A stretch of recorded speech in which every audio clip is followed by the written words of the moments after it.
All right, so this week's about assessment, and you're all in college, so you probably think of assessment as, I don't know if you guys still do that blue book thing where you have to fill in all the bubbles, or, you got this long to write an essay. But I'm gonna go off the deep end here and tell you that there are many different ways to assess. Those are probably the oldest, not best ways to assess.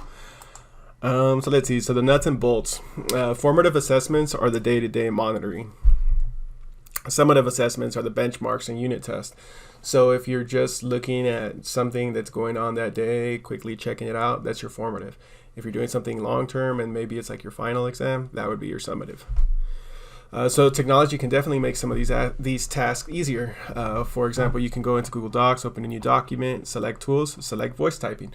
If you have a student, for example, that has something like dysgraphia, meaning that they can't write, are you going to stop them from being able to make an essay because they can't write or type, or can you give them voice typing as an option and then show them or let them have the ability to show you what they can do? Here's another one. This is pretty cool. Just giving kids creative outlets. I'm not going to play the video here, but you can play it yourself.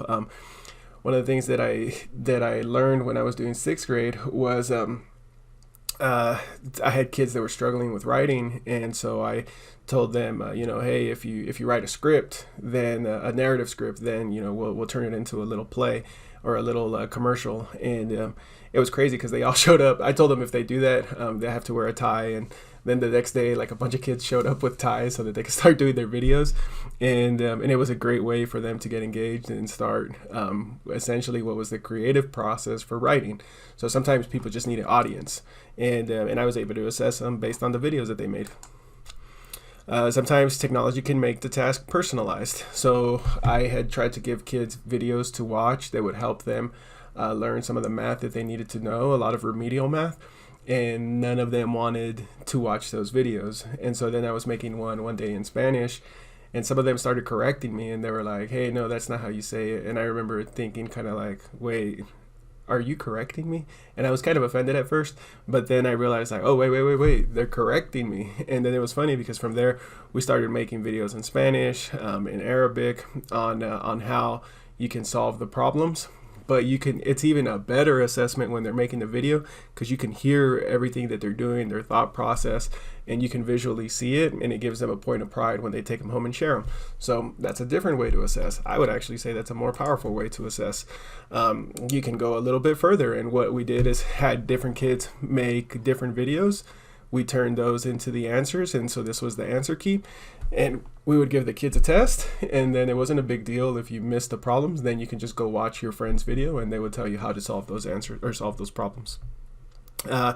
Sometimes you can make videos just for the sake of making videos. And this one, we would make problems on zombie infection ratio or rates, and then turn them into videos where you can share, and then other people could come and see. And again, you can assess it, oh, hey, the bubble says he got it wrong, or the bubble says that she got that wrong, or you can show them how to record it, and then you can actually watch it, and you tell me what's more powerful, seeing them do it, explain it, create it. Maybe they mess up a little bit, and that's cool. It doesn't mean they're wrong totally. You can actually pinpoint and help them identify where they're wrong.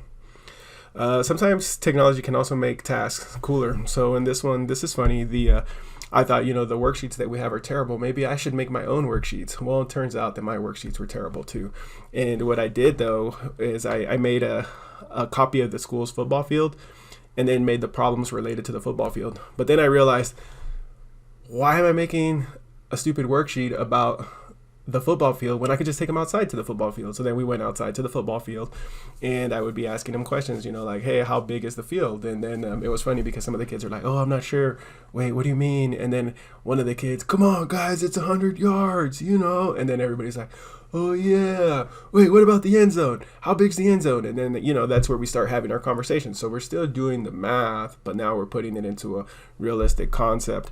And then we start making a scale model of the football field, and we start talking about what is a scale, or what scale models are. We make 3D models, and we make it all hands-on. Again, what's a more powerful way to assess? Bubble in A, B, C, taking people out, experiencing something, creating models in different ways. And then again, it makes it cooler. We started adding some word problems. Hey, we want to add a swimming pool to the football field. What would that swimming pool, what would the volume of that swimming pool be if we did this and this? We want to replace the sod on this area. How much sod would that be? And it was cool. It was fulfilling. Some of these sometimes you can make these unique. If you click on this one, it takes you to a virtual reality 3D model that a student made to represent the different parts of a cell, and it was cool. Okay, so what am I trying to tell you? Filling in sheets with bubbles, no bueno. It's not good. Don't do it. No, you got to do it. You got to do it because that's ultimately, you're going to be asked to do types of things like that. But you can think outside the bubble. You can make different types of assessments. You can assess your students in different ways. You can show their growth in different ways. And ultimately, you can help them learn in different ways. So exploring online assessments. For the quizzes one here, there's a tutorial for you to check out. I go into it in a video and then in a tutorial. For the Google Forms here, there's a video and a tutorial. Both of these are worth points on your tech quest. This one's a little bit older, so it tells you the wrong place to put it in, but if you look through it, you'll find the correct place. And yeah, check them out. I hope you enjoyed the video, and there's no discussion this week.